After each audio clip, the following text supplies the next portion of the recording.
Desde la ONU, sin compasión.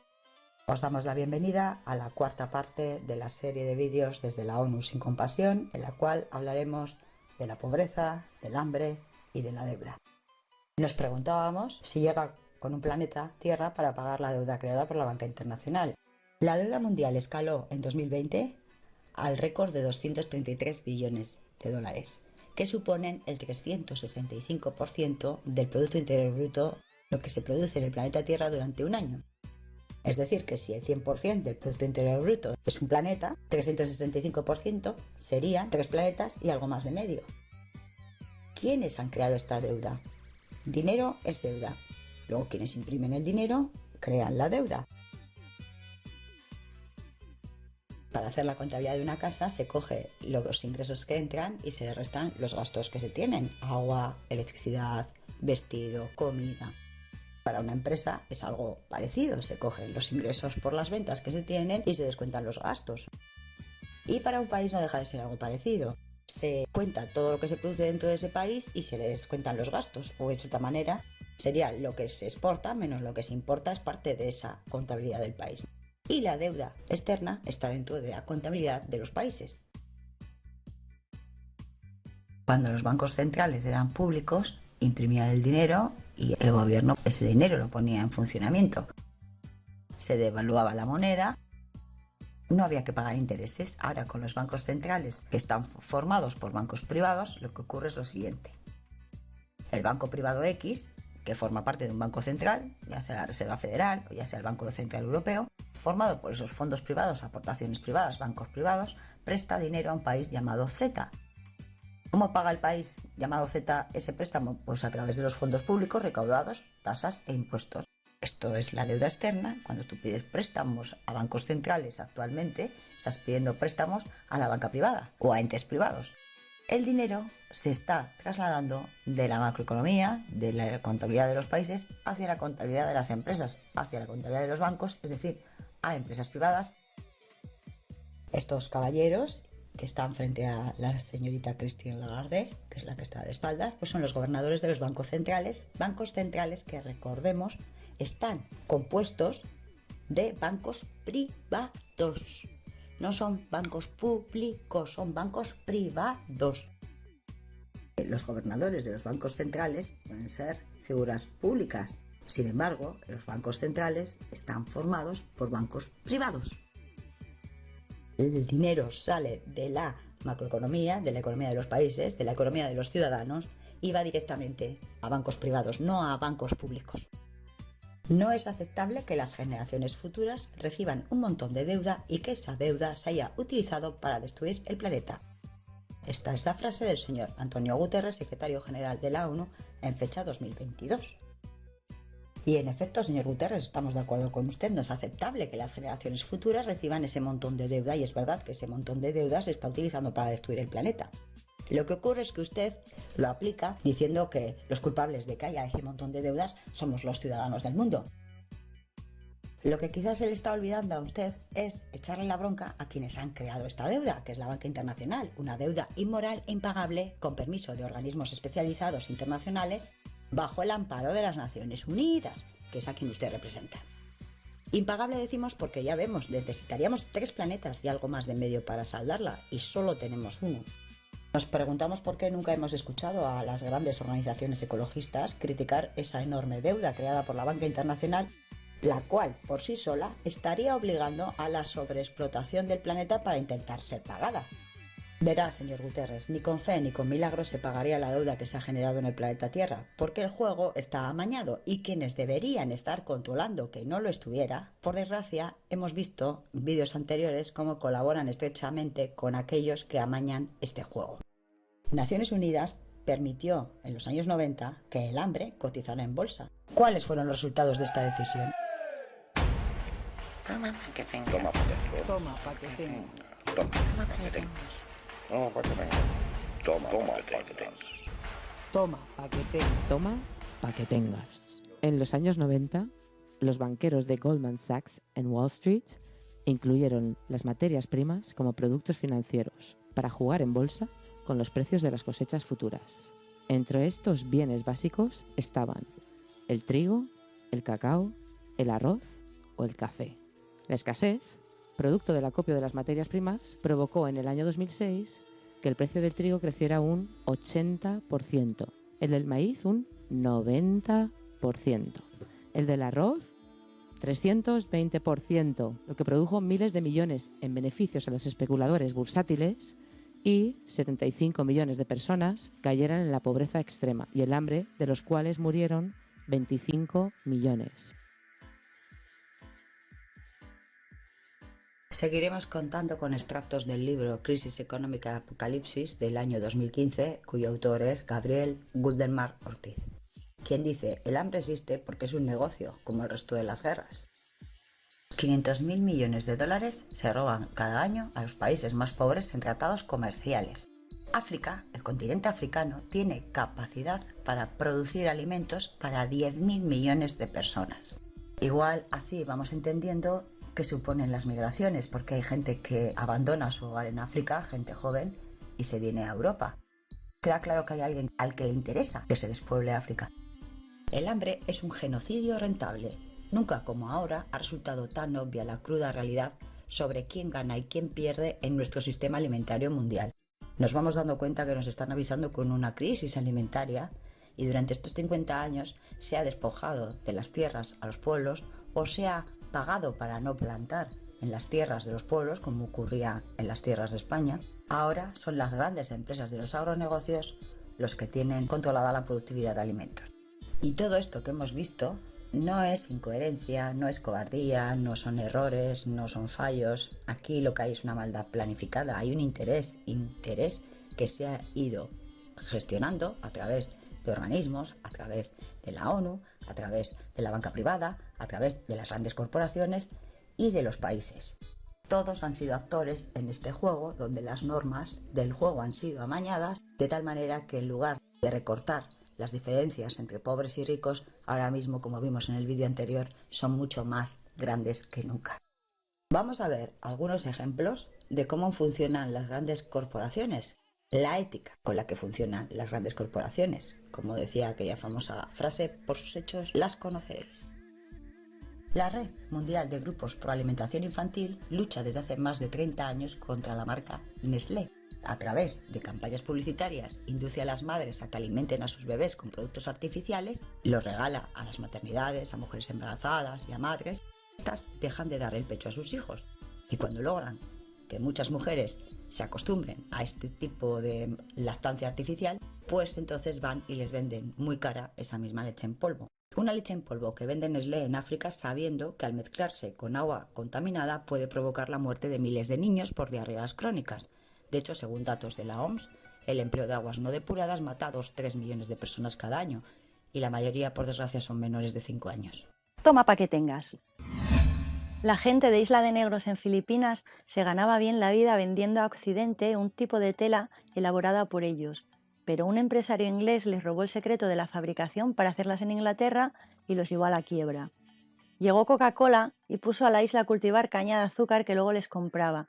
El trabajo era muy duro, casi esclavo, y solo daba para comer.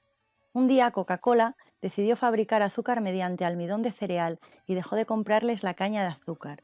Los isleños no podían vender su cosecha a nadie más por exclusividad con la firma y sufrieron el azote del hambre. Cuando mostraron a los altos cargos de Coca-Cola imágenes de una niña pequeña en los huesos llorando por hambre, dijeron: es consecuencia inevitable de pequeños ajustes comerciales, y un espeso manto de silencio sobre el asunto se extendió por los más media. ¡Toma, pa' que tengas! Starbucks o Starfax, como mejor os suene. En 2006, esta multinacional se opuso al plan de Etiopía para conseguir un mayor control sobre el comercio del café, al tener los derechos sobre sus 3 denominaciones de origen. Esto permitiría a los agricultores obtener 88 millones de dólares más de beneficios y ayudaría a millones de campesinos y a familias a salir de la extrema pobreza, mientras que a las multinacionales apenas verían reducido mínimamente sus beneficios. El gobierno etíope pidió registrar las marcas de sus cafés al organismo estadounidense de patentes y marcas, pero la solicitud se rechazó por las presiones de la multinacional Starbucks. Luego, el gobierno etíope se lo pidió directamente a Starfax. ya que tanto dice esta empresa en cuestión en su publicidad que está comprometida con los campesinos, pero la compañía se negó.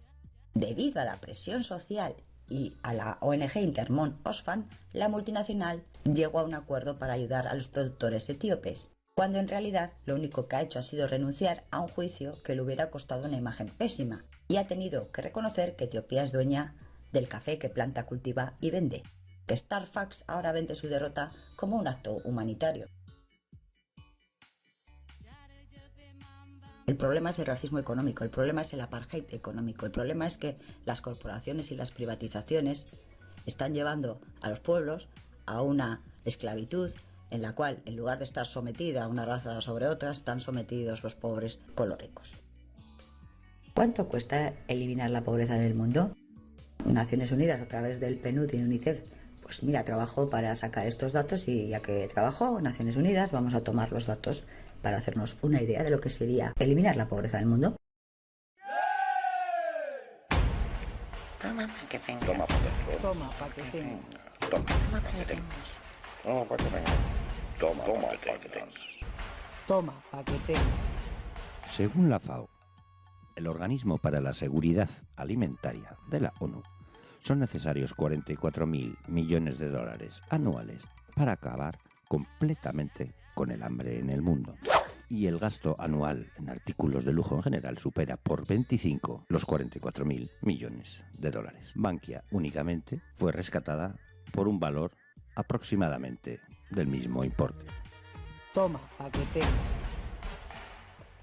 En un estudio del año 2009, la FAO, la Organización de las Naciones Unidas para la Agricultura y la Alimentación, calculó que para erradicar el hambre en el mundo harían falta 44.000 millones de dólares anuales.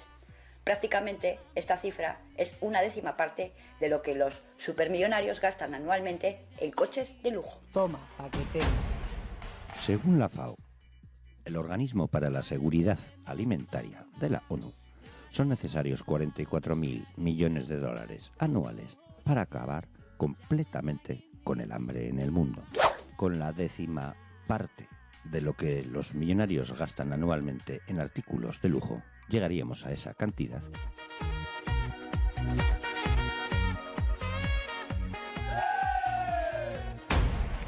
Toma pa' que tengas. Toma pa' que tengas. Toma pa' que tengas. Toma pa' que tengas. Toma pa' que tengas. Toma pa' que tengas. Toma pa' que tengas. Dato curioso, en una de estas cumbres por el desarrollo, el Fondo Monetario Internacional y el Banco Mundial prepararon 12 documentos con estrategias para reducir la pobreza. De estos 12 documentos, solo 4 mencionaban el impacto de las medidas comerciales sobre los pobres, y solo 2 documentos de los 12 consideraban medidas para proteger a los pobres. Por 80.000 millones de dólares anuales, en 10 años se acabaría con la pobreza del mundo. Eso suponen 800.000 millones. Para que nos hagamos una idea, representarían el 1% de la riqueza de las naciones desarrolladas y representaría el patrimonio de las 7 personas más ricas del mundo. Pero vamos, no vamos a quitarle el patrimonio a las 7 personas más ricas del mundo para acabar con la pobreza así de golpe y porrazo. Podemos tener otras alternativas. Sacar a 1.000 millones de personas de la extrema pobreza costaría 300.000 millones de dólares. Eso sería el 1,6% de los ingresos del 10% de personas más ricas de entre toda la población mundial. El 10% de personas más ricas que están ahí arriba en la cima de la riqueza, con el 1,6% de sus ingresos, vuelvo a repetir, seguirían siendo ricas y estarían ahí en la cima de la riqueza, sacaríamos a 1.000 millones de personas de la extrema pobreza. Hombre, esto ya no sería quitarle patrimonio a las 7 personas más ricas del mundo, ya sería un 1,6%. Los amigos con derecho a veto del Consejo de Seguridad de la ONU se gastaron en el año 2001 500.000 millones de dólares en gastos militares. Estados Unidos, solo él, se gastó 300.000 millones de dólares, los que necesitaríamos para sacar a 1.000 millones de personas de la extrema pobreza. Esta frase de Gabriel Kuhlman Ortiz en el libro Crisis Económica y Apocalipsis del año 2015 dice: no es honrado apadrinar un niño y seguir votando a los partidos que no han movido un dedo para acabar con el hambre y la miseria en el mundo, sino que están a sueldo de bancos y empresas que causan ese genocidio. Algo habrá para que no se haya acabado con la pobreza en el mundo, y vamos a ver todavía un dato más, y de verdad que este sí que es aberrante.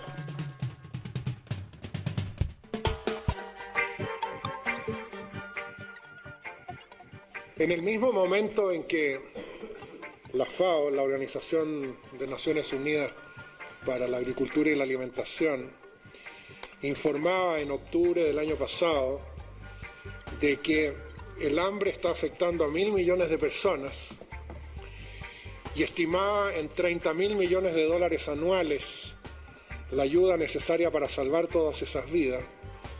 En ese mismo momento que ocurría ese anuncio, la acción concertada de 6 bancos centrales, Estados Unidos, Unión Europea, Japón, Canadá, Inglaterra y Suiza, inyectaban 180.000 millones de dólares en los mercados financieros para salvar bancos privados.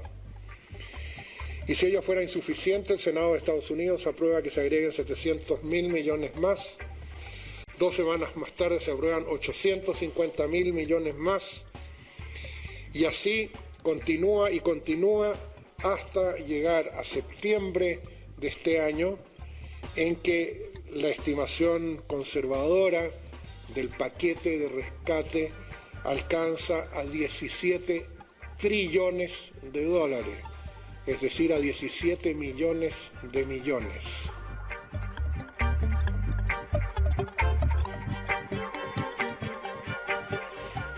No hay suficientes recursos, se nos ha dicho, para superar la pobreza, pero sobran los recursos para satisfacer necesidades superficiales. ¿Qué pasa si ustedes dividen esos 17 trillones de dólares por los 30.000 millones de dólares anuales que la FAO estima para superar el hambre en el mundo? Si hacen esa simple división, el resultado que obtendrán serán 600 años de un mundo sin hambre.